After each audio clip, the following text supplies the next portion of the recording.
ओम नमः शिवाय। आप सभी भक्तों पर भोलेनाथ की कृपा सदा सर्वदा बनी रहे। आज आप श्रवण करेंगे श्रावण मास महात्म्य कथा अध्याय 12 और इसके साथ ही श्रवण करेंगे श्री शिव महापुराण की कथा। अब श्रवण करें श्रावण मास महात्म्य कथा अध्याय 12। इस अध्याय में श्रवण करेंगे कर्ण गौरी व्रत के बारे में। श्री शंकर भगवान ने श्री सनत कुमार से कहा, हे तात, अब मैं तुमसे श्रावण मास के शुक्ल पक्ष की तृतीया तिथि को किए जाने वाले शुभ स्वर्ण गौरी व्रत कहूँगा। उस दिन साधक को प्रातःकाल उठकर स्नान आदि करके संकल्प करना चाहिए। 16 उपचार से भगवान सदाशिव और पार्वती जी का अर्चन करके यह प्रार्थना करनी चाहिए, हे देवाधिदेव, हे जगतपते, हे सुरोतम, मेरी पूजा आप स्वीकार करें। महादेवी भवानी के व्रत की पूर्ति के 16 वायन दंपतियों को देने चाहिए और कहना चाहिए कि मैं भवानी के प्रियर्थ तथा व्रत पूर्ति के निमित्त उत्तम ब्राह्मणों को बायना देता हूँ। चावलों के आटे से बनाए गए 16 पकवान बांस की 16 टुकड़ियों में रखकर वस्त्र से युक्त करके संपत्निक सलाह ब्राह्मणों को बुलाकर इस प्रकार निवेदन करना चाहिए, मैं व्रत की संपूर्णता और फल प्राप्त करने के लिए यह वायन देता हूँ। अलंकार आदि से संपन्न पतिव्रत धर्म युक्त शोभन सुवासिनी इसे स्वीकार करे। इस तरह 16 वर्ष, 8 वर्ष, 4 या 1 वर्ष तक करके उद्यापन करना चाहिए। अर्चन की समाप्ति पर कथा सुनकर व्यास का अर्चन करना चाहिए। सनत कुमार जी ने भगवान श्री सदाशिव से कहा, प्रभु, इस व्रत को किसने किया था? इसका महात्म्य क्या है? आप यह सब मुझे बतलाएं। भगवान श्री सदाशिव ने कहा, हे ब्रह्मपुत्र, आपने बहुत अच्छी बात पूछी है, मैं सब कुछ तुम्हें बतलाता हूँ। हे महाभाग, यह स्वर्ण गौरी नामक व्रत प्राणियों को धन्य धान्य से सुखी करने वाला है।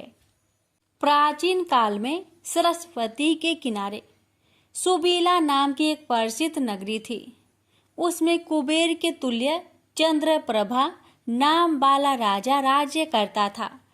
उसकी महादेवी तथा विशाला नाम की 2 अति सुंदर रानियां थी। उन दोनों में से राजा को बड़ी रानी महादेवी अधिक प्रिय थी। राजा उसे देह प्राण से चाहता था और उस पर जान छिड़कता था। एक दिन राजा शिकार खेलने के लिए वन में गया। वहां सिंह, शार्दूल, बारह, अरना, भैंसे, हाथी आदि का शिकार करके प्यास से व्याकुल हो राजा जंगल में इधर उधर घूमने लगा। घूमते हुए वहां पर एक तालाब देखा जो कि भ्रमर, चक्रवाक, कांडव, पपीहा आदि जीवों तथा रंग बिरंगे विकसित कुमुद, उत्पल एवं कमल, मल्लिका, चमेली आदि से युक्त था। उसने तालाब के किनारे जाकर उसका उत्तम जल पिया।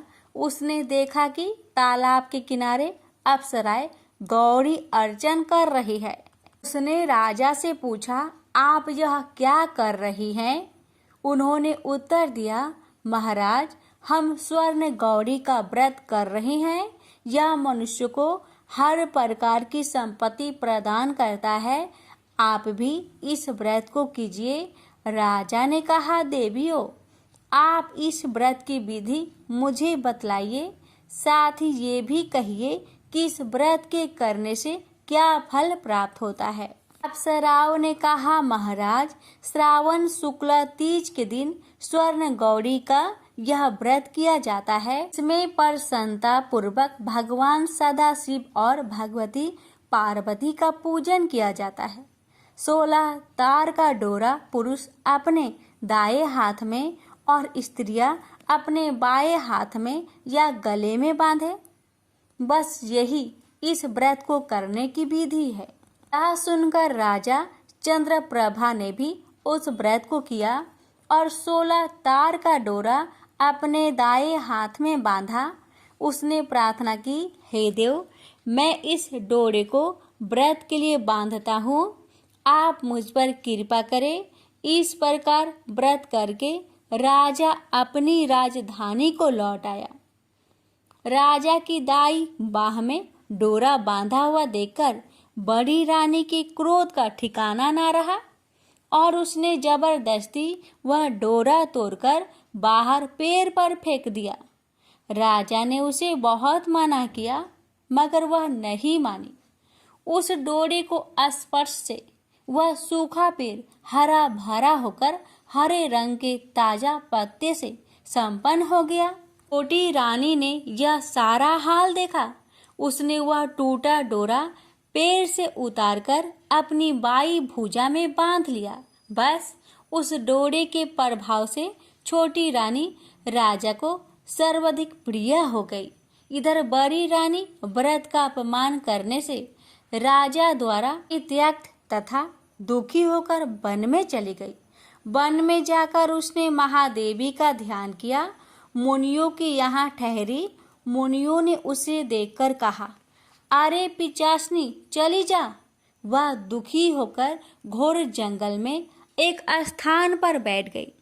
उसको दुखी देखकर देवी ने दया करके उसे दर्शन दिए। रानी ने देवी को दंडवत प्रणाम किया और इस प्रकार उसकी स्तुति की, हे देवी, आपकी जय हो, आपको नमस्कार है। हे भक्त बरपत, आपकी जय हो। हे शंकर बामंगे, आपकी जय हो। हे मंगले मंगल रूपे, आपकी जय हो। इस प्रकार बड़ी रानी ने देवी से वर प्राप्त करके गौरी अर्चन तथा व्रत किया। व्रत के प्रभाव से राजा जंगल में गया और बड़ी रानी को वापस ले आया। देवी के प्रसाद से राजा तथा दोनों रानियों की सभी इच्छाएं पूर्ण हो गई। दोनों रानियों सहित राजा संपूर्ण राज्य का उपभोग कर समृद्धिशाली हो गया। अंत में दोनों पत्नियों सहित राजा शिवलोक को चला गया। शिव जी ने कहा, हे तात, जो शोभना पार्वती का व्रत करता है वह मेरा तथा पार्वती का अत्यंत ही प्रिय हो जाता है। इस लोक में उसको अधिक लक्ष्मी की प्राप्ति होती है और वह अपने शत्रुओं पर विजय प्राप्त करके अंत में शिव के निर्मल लोक को प्राप्त कर लेता है। हे महामुने, तुम अब सावधान होकर इस व्रत की उद्यापन विधि सुनो। शुभ तिथि, शुभ बार, चंद्रबल, ताराबल हो जाने पर मंडप में अष्टदल कमल के ऊपर धान्य, उसके ऊपर घट रखना चाहिए। उस घट के ऊपर 16 पल का बना तांबे का पूर्ण पात्र रखना चाहिए। उस पूर्ण पात्र में तिल भरकर उस पर पार्वती तथा भगवान सदाशिव की प्रतिमाएं रखनी चाहिए। 2 श्वेत कपड़े और श्वेत जग को पवित्र रखने चाहिए। यथा विधि वेद मंत्रों से पूजन करके रात में जागना चाहिए। अगले दिन प्रातः काल फिर पूजन करके हवन करना चाहिए। पहले ग्रह होम करना चाहिए और उसके पश्चात आधान होम करना चाहिए। यौ मिश्रित तिल को घी में मिलाकर 1000 या 100 प्रधान आहुतियां देनी चाहिए। वस्त्र, अलंकार, धेनु आदि से आचार्य की पूजा करनी चाहिए। 16 बायनों को दान करके ब्राह्मणों को भोजन करवाना चाहिए। सप्तनिक 16 ब्राह्मणों को भोजन करवाकर सामर्थ्य के अनुसार दक्षिणा देनी चाहिए। इतना सब कुछ हो जाने के बाद हर्षोल्लास से सगे संबंधियों सहित भोजन करना चाहिए। प्रेम से बोलिए हर हर महादेव। भगवान शिव जी और कुबेर जी की मित्रता की कथा। तो भी भक्त इस कथा को शांत चित्त से श्रवण करेगा या फिर दूसरों को सुनाएगा, उसे संसार में सब भोगों की प्राप्ति होकर परलोक में मुक्ति प्राप्त होगी। तो आइए भक्तों, कथा को बड़े ही श्रद्धा से प्रसन्नचित चित्त से पूरा अवश्य सुनेगा और कमेंट बॉक्स में हर हर महादेव अवश्य लिखिएगा। कथा इस प्रकार है। ब्रह्मा जी कहते हैं कि जब मेरा पहला पद में कल्प हुआ था, तब उसमें मेरे मानस पुत्र पुलस्त्य ने विश्रवा का जन्म हुआ। इसके एक वैश्रवण नाम का पुत्र हुआ, जिसने अलकापुरी को भोग और उग्र तप द्वारा शंकर जी की आराधना की। उस समय मेघ वाहन कल्प प्रारंभ हुआ।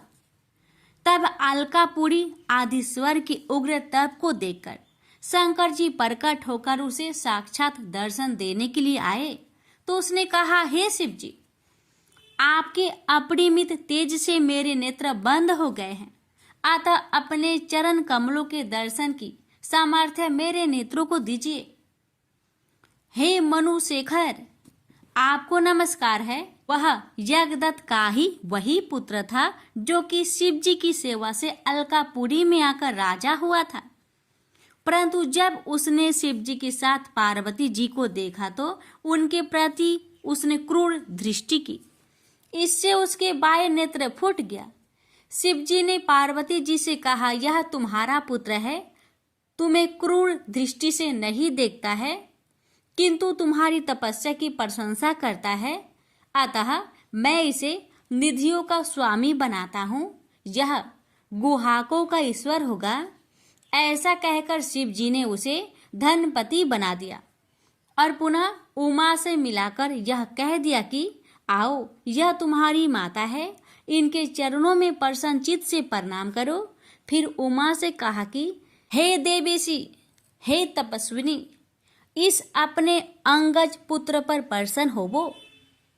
जब जगदम्बा पार्वती प्रसन्न हो, यज्ञदत्त के उस पुत्र से बोली, हे वत्स, तुम्हारी शिव जी में सर्वदा निर्मल भक्ति होवे, परंतु तुमने जो अपने बाएं नेत्र से तिरछे होकर मुझे देखा है, इससे तुम्हारा बायां नेत्र तो नहीं रहेगा, किंतु देव ने तुमको दिया है, उसके अनुसार तुम कुबेर बनकर रहो। फिर तो महादेव जी ने उसे वैश्वेश्वर नामक स्थान में कुबेर बनाकर प्रवेश करा दिया और स्वयं उसकी अलकापुरी नामक महानगरी के समीप में ही अपना कैलाश नामक स्थान नियत किया। ब्रह्मा जी आगे बोले कि नारद, अब तुम वह आख्यान सुनो। इस प्रकार कुबेर कैलाश पर्वत पर तप करने आया और उसके तपोबल से शिव जी वहां पहुंचे। कुबेर को कठिन तप करते देखकर ब्रह्मा के अंश से उत्पन्न रुद्र शिव जी की इच्छा से वहां जाने के लिए उत्सुक हुए और जोर जोर से अपना डमरू बजाने लगे, जिसकी ध्वनि त्रिलोक्य में व्याप्त हो गई। विष्णु और ब्रह्मादिक सब देवता तथा मुनि और वेद शास्त्र और सिद्ध लोग भी मूर्त होकर वहां पहुंचे। साथ ही असंख्यों गणों सहित अपनी लाखों करोड़ों की सेना के साथ शिव जी, ब्रह्मा, विष्णु सहित बड़े प्रेम से रुद्र रूप शिव जी के दर्शनार्थ वहां पहुंचे। शिव जी को आते देखकर महात्मा कुबेर ने आदर से उठकर भक्ति पूर्वक अनेक प्रकार की भेंटों से परिवार सहित उनकी पूजा और आलिंगन कर अलकापुरी के समीप ही ले जाकर निवास कराया। फिर शिव जी ने विश्वकर्मा को बुलाकर उस कैलाश पर्वत पर अपने भक्तों और अनुचरों के लिए स्थान बनाने की आज्ञा दी। विश्वकर्मा ने अनेकों प्रकार के स्थान बना दिए। इस अवसर पर हरि की प्रार्थना से शिव जी बहुत प्रसन्न हुए। फिर कुबेर पर कृपा कर शिव जी कैलाश पर्वत पर गए और एक शुभ मुहूर्त देखकर उसमें प्रवेश किया।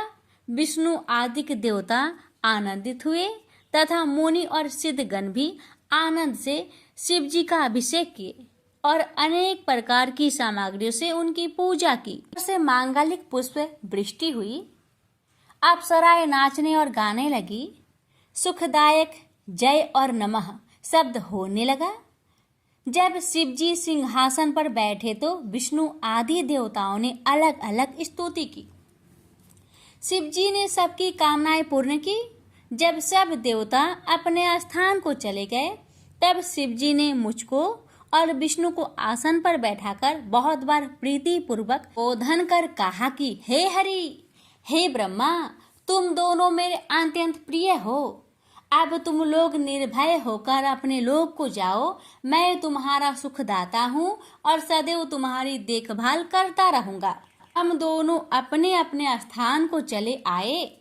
उसी समय प्रसन्न होकर शिवजी ने कुबेर के पास आकर उनका हाथ पकड़कर कहा कि हे मित्र, मैं तुम्हारी मित्रता के वशीभूत हूँ।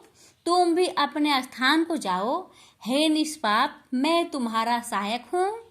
कुबेर जी शिवजी की आज्ञा से अपने स्थान को आए।